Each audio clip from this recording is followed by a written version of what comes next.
Oi, gente! Hoje a gente vai falar sobre os protozoários, tá? A gente optou por dar aula por slides porque nós vamos ter vários ciclos de vida, tá? Então, se fôssemos fazer desenhos, iam demorar muito e ocupar muito tempo de vocês, até porque os meus desenhos não são nem um pouco maravilhosos, assim, tanto quanto um exemplo da internet, certo? Então, vamos lá. Os protozoários, eles estão dentro do reino dos protistas, certo? Quando a gente fala de protozoários, é super comum vir na cabeça da gente, nossa, várias doenças. Meu Deus, os protozoários são todos horríveis. Mas vamos lembrar que a gente tem dentro dos protozoários vários grupos, tá? Protozoários não se limitam a um único grupo taxonômico. A gente tem várias coisas aí que foram todas amontoadas e jogadas dentro dos protozoários. Vamos lembrar que dentro deles a gente também está falando das algas, tá? Quais algas? Tanto as pardas, as vermelhas, as verdes, tá? Todas elas também estão incluídas dentro desse grupo. Beleza? Então vamos começar. As características principais, aqui a gente tem alguns exemplinhos, né? Mas vamos primeiro falar das características. Eles são eucariontes, o que significa que a gente já tem um núcleo individualizado por uma membrana, certo? Pela carioteca. Unicelulares, uma única célulazinha ainda. Podem ser aeróbios ou anaeróbios, beleza? Lembram? Podem conviver, né? Sobreviver tanto na presença de oxigênio quanto na ausência de oxigênio, tá? Alguns não conseguem sobreviver na presença de oxigênio, então são anaeróbios estritos. Outros conseguem na ausência ou na presença. Então a gente chama ele de anaeróbios facultativos, Bom, qual o modo de vida? A gente encontra protozoários soltos no ambiente? Sim, a gente encontra protozoários de vida livre, tá? Mas a gente também encontra protozoários formando relações ecológicas com outros organismos. Não sempre relações ruins, relações negativas. Quando a gente falar de um protozoário que está dentro de um corpo, de um organismo e está causando efeitos negativos no outro organismo, no hospedeiro, a gente vai falar que essa relação é um parasitismo. Então a gente fala que os protozoários são os parasitas. Quando a gente tiver esses protozoários dentro do corpo de algum organismo que esteja ou não causando dano ou até auxiliando esse organismo, a gente pode dizer que eles não são parasitas, tá? Então, um exemplo bem clássico é o protozoário que convive, né, com os cupins e que acaba facilitando, porque ele faz a digestão da celulose. Então, ele até chega a auxiliar o cupim, vamos dizer assim. Então, uma relação ecológica positiva, beleza? Só para mostrar que a gente tem várias formas de vida e que nem todos os protozoários são parasitas, devem ser vistos como organismos negativos, Bom, eles têm uma capacidade de formar cistos. Para que servem esses cistos? Quando o ambiente em que o protozoário está não está muito bom, mudou alguma coisa no ambiente em que aquilo não está favorável para a sobrevivência do protozoário. Então ele forma um cisto. É uma estrutura de sobrevivência, uma estrutura de resistência para o protozoário, tá? Alguns protozoários conseguem sim, então, formar essas estruturas. Vamos seguir. Espero que vocês estejam conseguindo visualizar essa imagem, mas caso ela esteja muito clara, a gente tem uma ameba aqui, tá? Um protozoário, a ameba. E é só para mostrar a forma de digestão de uma ameba. Lembram que as amebas conseguem fazer os pseudópodes, que são projeções citoplasmáticas? Então, quando uma ameba quer se alimentar, ela consegue fazer essas projeções citoplasmáticas, formar esses pseudópodes e englobar, certo? Fazer o movimento, né, o processo de fagocitose com essa partícula externa a ela, tá? Uma forma de digestão é essa digestão, em que a fagocitose acontece em qualquer lugar do corpinho ali da ameba, do organismo da ameba, tá? Qualquer lugar da parede, isso pode estar acontecendo, essa projeção do citoplasma pode estar acontecendo e pode estar englobando a partícula externa. Mas a gente tem alguns protozoários que são um pouquinho mais sofisticados. Aqui a gente tem um exemplo do Paramecium, por exemplo, que ele também faz a fagocitose, tá? Ele também engloba a partícula, mas não é mais por pseudópode, igual a ameba fazia. Ele tem estruturas específicas para fazer esse englobamento, tá? Então não acontece em qualquer lugar do corpo do Paramecium. Vai acontecer especificamente numa região que a gente chama de citóstoma, tá? E a exocitose vai acontecer também numa região específica, que a gente chama de citopígio. Então é só para mostrar que a digestão em alguns protozoários, como a ameba, pode acontecer uma fagocitose em qualquer lugar do corpo do organismo. Em outros protozoários, essa fagocitose vai acontecer em ambientes específicos, tá? No citóstoma e vai ser mandado para fora pelo citopígio. beleza? Bom, uma coisa muito legal que a gente tem nos protozoários, deixa eu ver se dá pra ver na imagem anterior aqui, é esse vacúolozinho aqui, que a gente chama de vacúolo contrátil. Por que esse vacúolo é tão importante, tá? Para os protozoários, principalmente para aqueles de água doce. Porque quando o protozoário ele está na água doce, qual é o ambiente que vai estar mais concentrado? Com relação à água, o corpinho do protozoário está mais concentrado. Então, por osmose, a gente tem muita entrada de água para o corpo do protozoário. E se não fosse o vacúolo contrátil, que é aquela estrutura que eu mostrei para vocês, a célula estaria totalmente túrgida, né? Então, o vacúolo contrátil, ele se comprime, ele se contrai e ele expulsa, ele elimina o excesso de água da célula, tá? Então, aqui a gente tem uma chargezinha em que esse protozoário não tinha o vacúolo contrátil, lógico, é uma brincadeira, mas por isso que a célula estava túrgida, só para imaginar o dano que causaria para a célula caso não houvesse essa estrutura. Tá, e a reprodução dos protozoários? A reprodução dos protozoários pode ser tanto assexuada quanto sexuada. Se for assexuada, por exemplo, aqui uma ameba, a gente vai ter aquela reprodução assexuada comum, que é a bipartição ou a cisparidade, tá? Então, simplesmente uma célula formando duas no final, né? Duplica o material genético, se separa em duas células. Quando a gente tem a reprodução sexuada, a gente vai ter uma reprodução que a gente chama de conjugação, tá? Igual lá nas bactérias, igual a gente viu lá. Então, vamos ver o que acontece? Os paramécium, eles têm dois núcleos, eles têm um micronúcleo e um macronúcleo. Isso é muito raro de acontecer, essas células têm esses dois núcleos. Por quê? O macronúcleo, ele vai tomar conta das funções vegetativas, tá? E o micronúcleo vai tomar conta das funções reprodutivas. Então, observem que a gente tem dois paramécium, um tem um micronúcleo pintadinho de azul e o outro tem um micronúcleo pintadinho de vermelho. Alguns processos vão acontecer, como multiplicação desses micronúcleos, eu não quero que você se preocupe com isso. Eu quero que você se preocupe nessa parte aqui, em que um paramécium passa um micronúcleo para o outro e o outro passa um micronúcleo para aquele um. Então, eles trocam micronúcleos, tá? E aí, depois a gente vai ter paraméciums com material genético diferente. Por quê? Porque esse paramécium que está com material genético em verdinho, ele tem dentro dele material genético dele mesmo, que era azulzinho, mais material genético vermelhinho, que veio do outro paramécio. Então, tem uma troca de material genético entre os paramécios e uma recombinação, tá? Então, no final, o resultado é um material genético diferente. Isso é super legal e é super comum de cair em questões de vestibular, tá? Conjugação em paramécium, beleza? Bom, como que são classificados os protozoários? A gente vai classificar os protozoários de acordo com o tipo de locomoção deles, tá? Como assim? Alguns protozoários vão se locomover por umas estruturas, outros por outras estruturas e alguns não vão ter movimentação, não vão ter forma de locomoção, beleza? Então vamos ver aqui. O que a gente chama de filo flagelata são aqueles protozoários que têm flagelo, certo? Os que estão dentro do filo ciliófora são aqueles protozoários que têm cílios, beleza? Dentro do filo Sarcodina são aqueles protozoários que formam os pseudópodes. Por que a gente chama de pseudópodes? Que são nessas projeções citoplasmáticas que servem para locomoção e também para englobar partículas. Porque são pseudos pés, falsos pés, certo? Por isso que a gente fala pseudópode, beleza? E aí a gente tem o filo esporozoa, em que nós não temos estruturas locomotoras.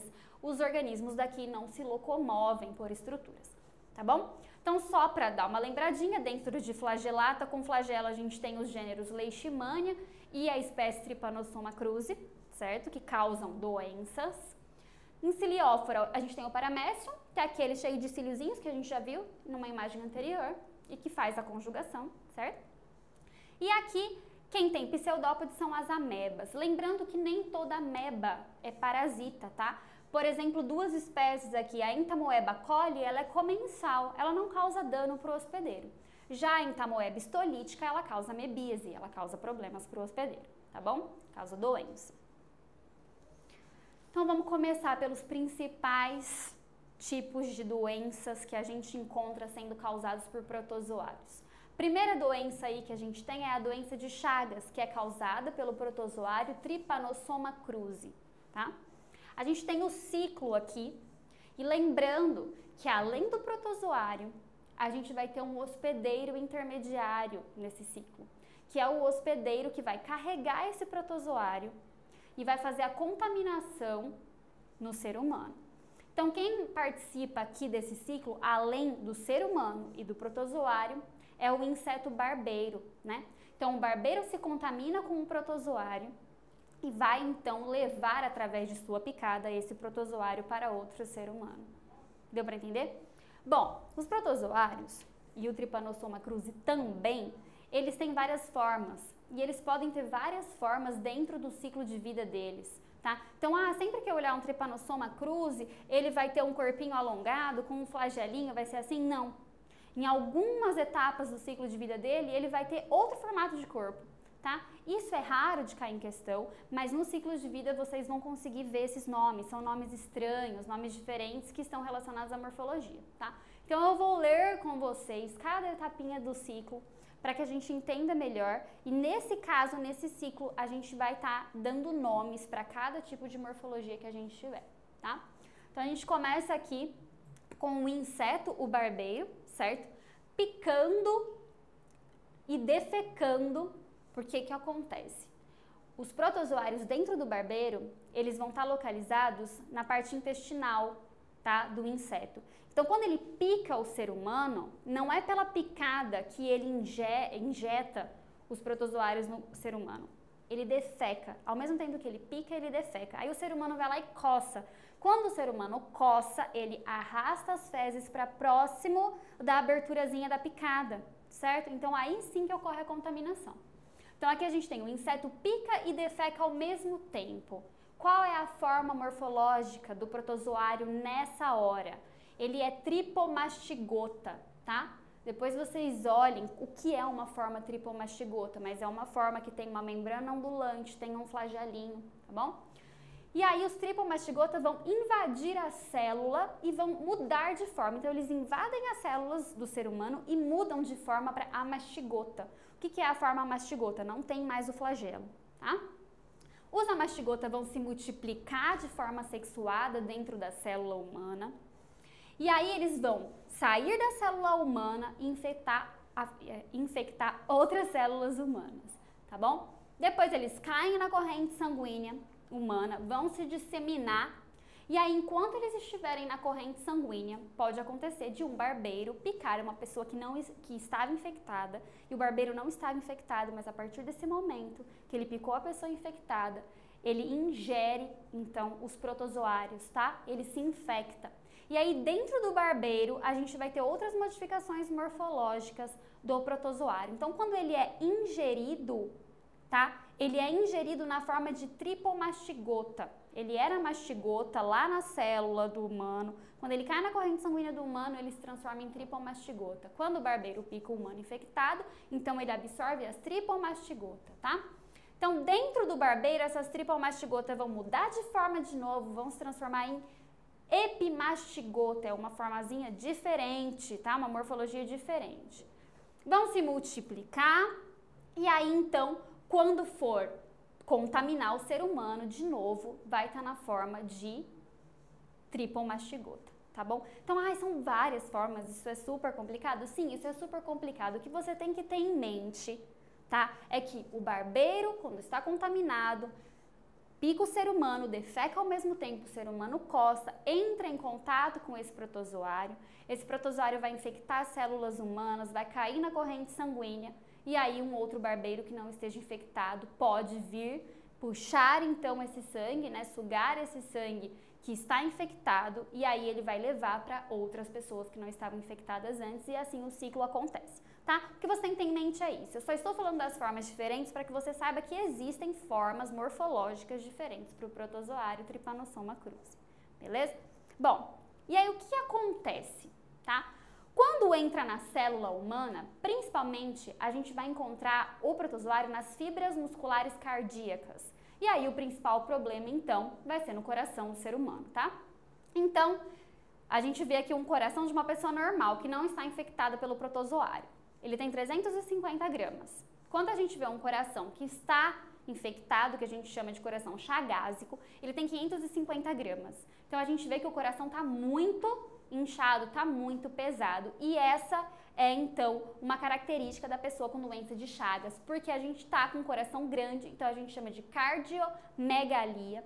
Além do coração ter um volume aumentado, ele ainda tá com disritmia, tá? Então, o ritmo não está normal e a gente tem, então, insuficiência cardíaca, tá? Então, super comum associar Chagas a doenças cardíacas, a cardiomegalia. Mas outros sintomas também podem acontecer que não no coração. A gente também pode ter aumento do esôfago, um esôfago muito grande e também um aumento do cólon, tá? Um megacólon e um mega esôfago. Se o barbeiro não picar na bochecha, porque a gente chama de barbeiro porque ele pica na bochecha, né, na região da barba aqui, mas se ele picar, por exemplo, no olho, os primeiros sintomas que a gente vai ver na pessoa é esse sinal de Romanin aqui, tá? Que é esse olhinho inchado, um edema bipalpebral unilateral, tá bom? É outra característica também. Bom, paramos de falar de doença de Chagas. Vamos passar então para leishmaniose, beleza? Quem causa leishmaniose? Duas espécies, principalmente, tá? Então, são as espécies do gênero Leishmania. Se a gente falar em um tipo de leishmaniose, a gente vai falar da Leishmania brasiliensis. Se a gente falar de outro tipo de leishmaniose, a gente vai estar falando de outra espécie de leishmania, tá? Mas já já a gente vê isso. Vamos para o ciclo? Esse ciclo está mais simplificado, tá? Então, vamos lá. Quem que é, no caso, aí o inseto? A gente tinha o barbeiro lá na doença de Chagas, aqui a gente vai ter como insetinho o mosquito palha, tá? Ele chama palha por causa da coloração dele mesmo. Então, a gente tem o mosquito palha que estava contaminado com um protozoário e aí ele vem e faz um repasto sanguíneo, ele pica um cachorro, certo? O cachorro vai ficar infectado, ele vai ter a doença, ele vai ter leishmaniose, mas o cachorro não passa a doença para o ser humano. O cachorro, ele fica ali armazenando essa doença, tá? O que pode acontecer ele é um reservatório. O que pode acontecer é outro mosquito, certo? Palha, vir picar o cachorro, se tornar contaminado pela leishmaniose e aí picar o ser humano. Então, através de um mosquito, sim, pode sair a doença do cachorro e infectar o ser humano, mas o cachorro diretamente para o ser humano, ele não passa a doença, tá? Então, vamos pensar que foi isso que aconteceu, um mosquito foi lá, picou o cachorro, que era um reservatório, e depois picou o ser humano, e aí o ser humano também adquire a doença, tá bom?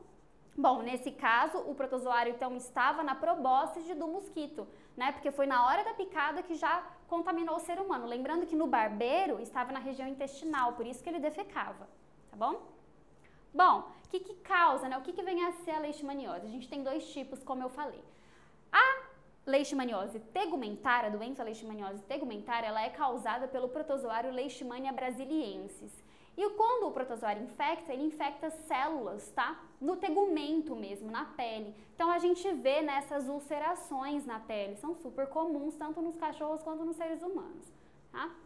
Quando a gente fala da Leishmania chagas, que é outra espécie, a doença também é outra, tá? É a leishmaniose visceral ou calazar. Nesse caso, a gente vai ter uma contaminação das vísceras do ser humano. Então, a gente vai ter aumento das vísceras, tá? E aí a gente vê, né, essa menininha aqui em que ela foi infectada, por isso que a barriga tá tão grande, porque a gente teve, então, inchaço dessas vísceras, ela tá com leishmaniose visceral, beleza? Então, vamos ter célula do baço, célula do fígado e de medula óssea sendo comprometidas aí, as vísceras e a medula óssea. Por último, né, a gente vai falar, então, de outra doença, tá? Então, a gente vai falar da malária. E quem que é aí o protozoário responsável por essa doença, pela malária? É o Plasmodium. Podem ser 3 tipos de Plasmodium, já já a gente vai ver, mas o gênero é Plasmodium, tá bom? Ah, beleza. Como que acontece? Tem mosquito envolvido? Também tem mosquito envolvido aqui, mas não é nem o Anopheles e não é um barbeiro, não é o outro inseto. O mosquito aqui é o Anopheles, tá bom? Como que acontece então? Eu tenho um mosquitinho sendo contaminado, o mosquito infecta a pessoa com o Plasmodium. A gente vai ter uma infecção primeiro no fígado e depois essa infecção vai para o sangue, vai para as hemácias, né? E a gente tem até rompimento de hemácias. Além de rompimento das células do fígado, o protozoário também rompe as hemácias dos seres humanos, tá? Um outro mosquito vai lá e faz um repasto sanguíneo naquela pessoa, pica a pessoa, leva com ele então os protozoários e pode então passar para uma outra pessoa, infectar uma outra pessoa, tá bom? O que vai acontecer? As principais características para quem tem malária. Malária causa morte? Pode causar morte, mas quase sempre a gente consegue controlar a doença, tá bom? O que acontece? É super comum calafrios, muito frio, de repente, repentino, e depois muito calor e uma febre bem alta. Isso acontece no exato momento em que as hemácias estão sendo, então, degradadas aí, né? A gente fala que as hemácias explodem, elas se rompem. O protozoário faz isso, né? Ele rompe as hemácias. Nesse momento, a pessoa vai estar sentindo, então, esses calafrios, o frio e depois um calor extremo, tá bom? Falei que tinham 3 espécies. A gente pode ter, acho que eu coloquei aqui na imagem, Plasmodium vivax, Plasmodium falciparum ou Plasmodium malari, tá? Essas três espécies de Plasmodium conseguem causar a doença malária, beleza? Bom, a gente vai então parar por aqui.